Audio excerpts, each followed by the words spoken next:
بسم اللہ الرحمن الرحیم۔ ڈیئر ویورز، السلام علیکم۔ فولکلور چترال کی اس ویڈیو سیریز میں ہم آپ کو خوش آمدید کہتے ہیں۔ اس ویڈیو سیریز میں ہم ریاست چترال کی معیشت،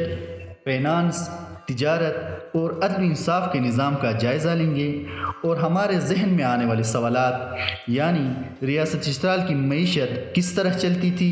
ریاست کے امور چلانے کے لیے کن وسائل و ذرائع سے مدد لی جاتی تھی، ریاست چترال میں عدل و انصاف کی فراہمی کے لیے کون سے قوانین رائج تھیں اور دیوانی و فوجداری کے فیصلے کے لیے کون سے قوانین کا سہارا لیا جاتا تھا،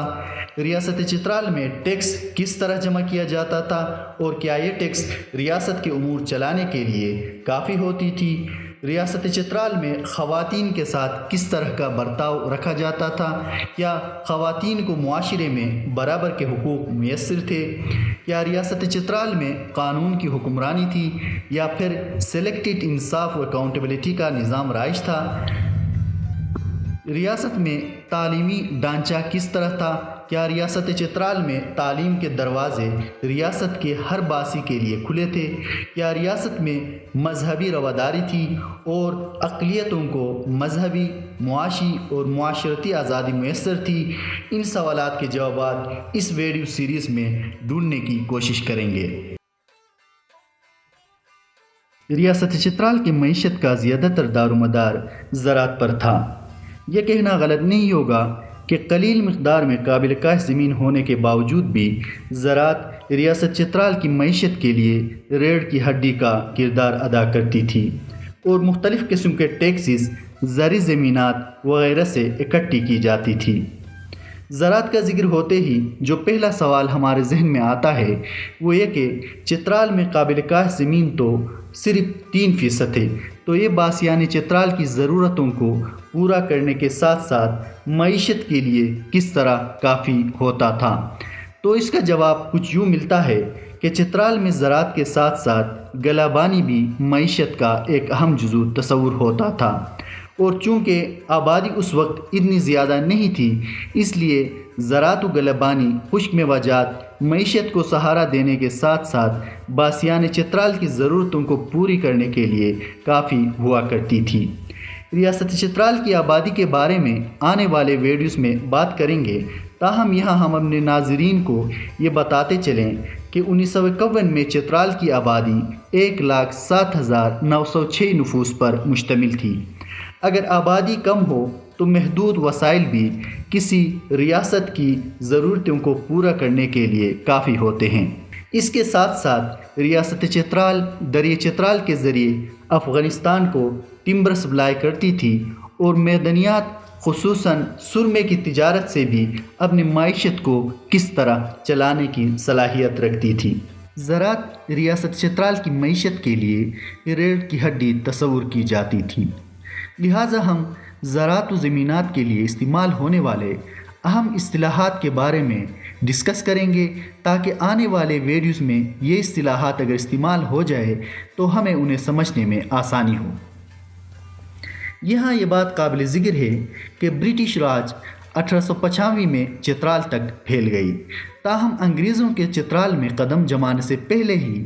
انگریز راج اور ریاست چترال میں ایک چیز قدر مشترک تھی، وہ تھی doctrine of lapse. Dear viewers, آپ نے ڈاکٹرین آف لیپس کے بارے میں تو ضرور سنا ہوگا۔ Governor general of India James Andrew Brown Ramsay, جو ڈلہوزے کے نام سے جانا جاتا ہے، نے 1830 کی دہائی میں پہلی دفعہ ڈاکٹرین آف لیپس کی پالیسی کا آغاز کیا۔ اس پالیسی کی روح سے ایسی ریاستیں جن کے حکمرانوں کے ہاں اگر اولاد نرینہ پیدا نہ ہوا تو وہ کسی دوسرے کو اڈاپٹ کرنے کے مجاز نہ ہوں گے، اور ان کی ریاستیں ایسٹ انڈیا کمپنی کے اختیار و قبضے میں آئیں گی۔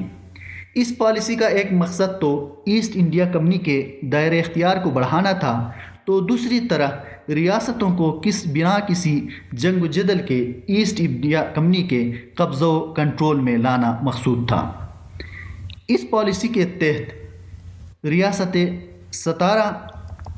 1848، جیت پور، سنبل پور 1849، بگت 1850، ادے پور 1852, جھانسی 1854, ناگپور 1854, تورے اور آرکوٹ 1855 میں ایسٹ انڈیا کمپنی کے قبضے میں آ گئے، اور جنگ آزادی 1857 کے وجوہات میں سے ایک بڑی وجہ یہی پالیسی یعنی ڈاکٹرین آف لیپس تھی۔ ریاست چترال میں بھی اسی طرح کی ہی ایک پالیسی رائج تھی جسے ہنڈال بشو کے نام سے یاد کیا جاتا ہے۔ ہنڈال بشو دو الفاظ کا مجموعہ ہے، ہنڈال اور بشو۔ ہنڈال سے مراد ایسا شخص لیا جاتا ہے جس کی کوئی اولاد یا نرینہ اولاد نہ ہو، اور بشو بش سے نکلا ہے جس کے معنی وقف ہونے، پانے اور خوراک کے ہیں۔ بش عموماً خوراک، زمین یا وصف کسی کو دینے کے لیے استعمال ہوتا ہے۔